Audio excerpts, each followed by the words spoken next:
And now, Dr. Darden. Dr. Darden is going to say hello to everybody. Hello. It's wonderful to be here today. I thank you for inviting me. And I would like to tell our speaker that my mom was from Alabama, up the Tombigbee River from Mobile.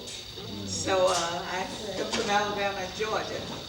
So, but I'm especially pleased to be here. The last time I was here, I was talking about my work. And I've been speaking a lot since I was here before. I just got back from Los Angeles and Phoenix yesterday.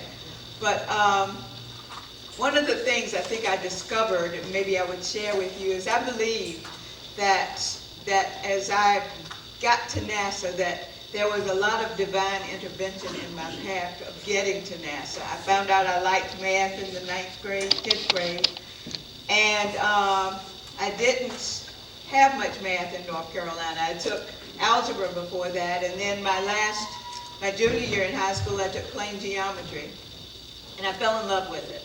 I said, you know, this is wonderful. I like how it relates to the real world and physical universe, and I'm going to be a mathematician. So I came up here to Hampton Institute, not even thinking about the fact that other students from this area, from Washington, from New York, and everyone would have had calculus and trigonometry and analytical geometry, and I hadn't had any of that.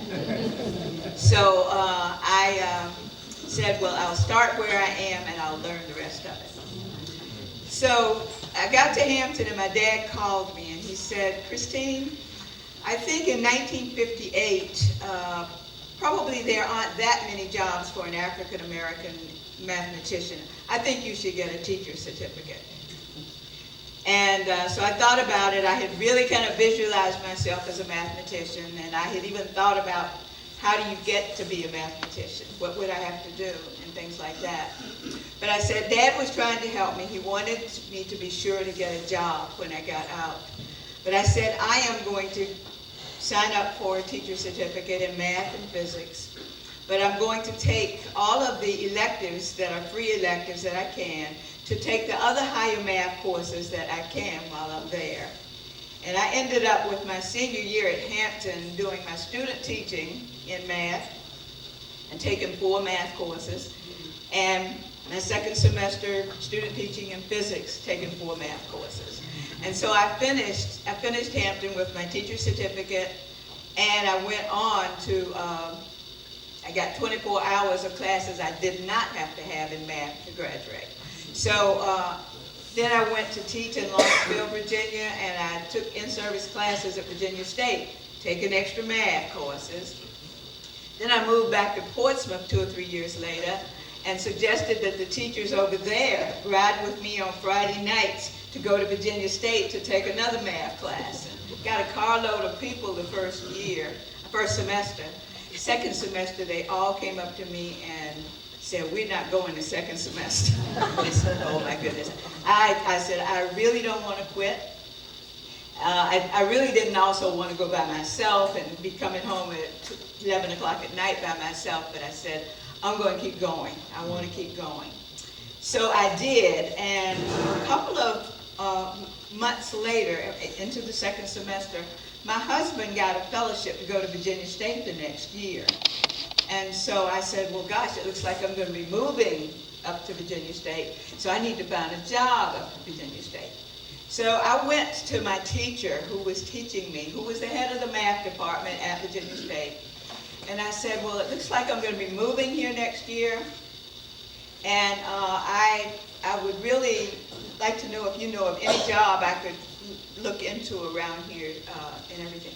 He says, you're looking for a job, are you? I said, yes. He said, well, let me take you across the hall to Dr. Hodkinson, who's head of the physics department. He's looking for a research assistant in aerosol physics. That was light scattering of non-spherical particles in the atmosphere. We went over and met Dr. Hodkinson, and before I left the office that night, I had a research assistantship in aerosol physics. And that was going to, of course, I would do the research with a professor, but I would also get my master's degree paid for and get a little extra money on the side, because I didn't have any money. And so by this time I had realized when I was taking all these math classes that while pure math was great, where my heart really was in the applied math. What do you do with this mathematics? What do those equations mean? And how do they relate to the real world? I found out that really was my passion. So I got my master's in applied mathematics.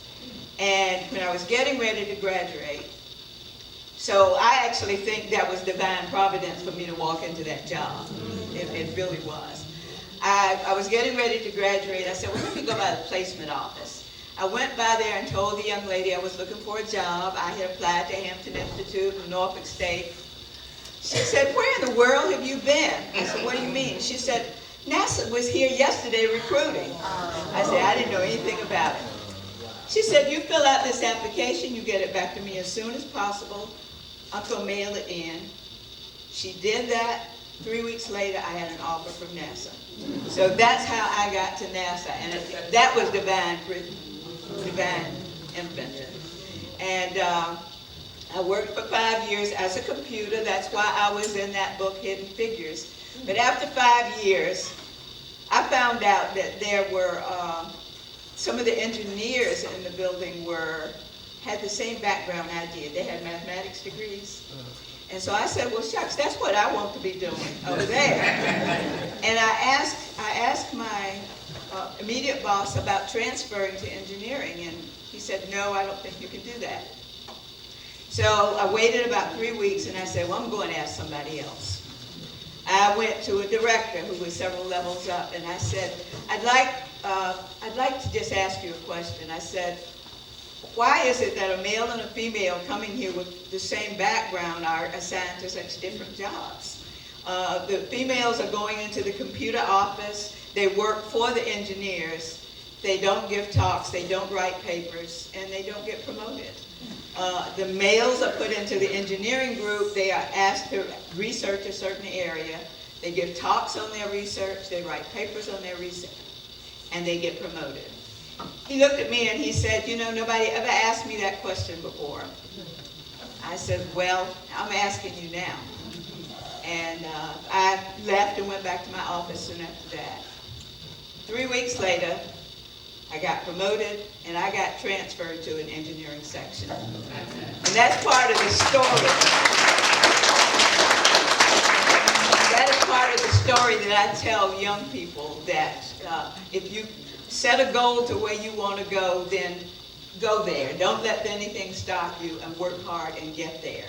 And so I had a lady in Charlotte say to me one time, I was there in a meeting. I said I was from Monroe. She looked around at me and she said, how in the world did anybody from Monroe get to NASA? That's how I got there.